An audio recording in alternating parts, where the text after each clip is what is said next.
মন্ত্রী আপনার কথা শেষ করুন দয়া করে। দাঁড়া করেও রাখতে পারেন, ইটস ইউর রাইট। আমার বলছেন আপনি।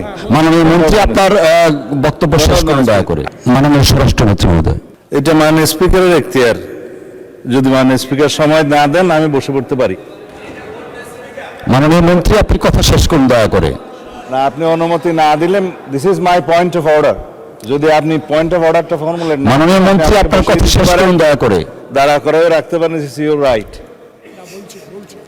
আমার বলছেন আপনি। মাননীয় মন্ত্রী আপনার বক্তব্য শেষ করুন দয়া করে। আমি সবাইকে সম্মান জানাতে চাই। আপনি দয়া করে মাননীয় বিরোধী দলীয় নেতা একটা প্রস্তাব উত্থাপন করেছেন আলোচনার জন্য, যেটা মাননীয় স্পিকার বিগত দিনে ওনাকে অনুরোধ করেছিলেন আপনি বিধি মোতাবেক নোটিশ উপস্থাপন দেন, আমরা বিধি মোতাবেক আলোচনার জন্য আপনাকে সময় দেব। কিন্তু সেটা মাননীয় চিফ হুইপ যেটা বলেছেন যে আমাদের ট্রেডিশন অনুসারে যে প্রশ্নোত্তর পর্ব এবং ৭১ বিধির পরে এই জাতীয় মুলতবি প্রস্তাবগুলো নিয়ে নোটিশ উত্থাপিত হয়, সেই কথাটাই আপনি মাননীয় বিরোধী দলীয় নেতাকে বলেছেন। এখানে আমার মনে হয় না কোনো অধিকার ক্ষুণ্ণ হয়েছে।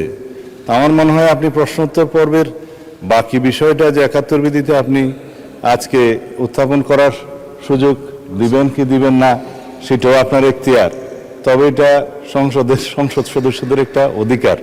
তো এরপরে যদি মাননীয় বিরোধী দলীয় নেতা তার নোটিশের প্রস্তাবটা উত্থাপন করেন, তার এগেনস্টে হয়তো আমাদেরও দু চার কথা বলার থাকতে পারে, সেটা আমরা পয়েন্ট অফ অর্ডার ফর্মুলেট করেই বলবো। তো সুতরাং আপনি বিধি মোতাবেক এগিয়ে যান। আমিও আপনাকে অনুরোধ করবো আপনার মাধ্যমে যেভাবে আপনি অর্ডার অফ দি ডেটা পরিচালনা করতে চাচ্ছেন দয়া করে সেভাবে যান, আদার মেম্বার্সদের রাইটটাও প্রোটেক্টেড হয়। ধন্যবাদ মাননীয় স্পিকার।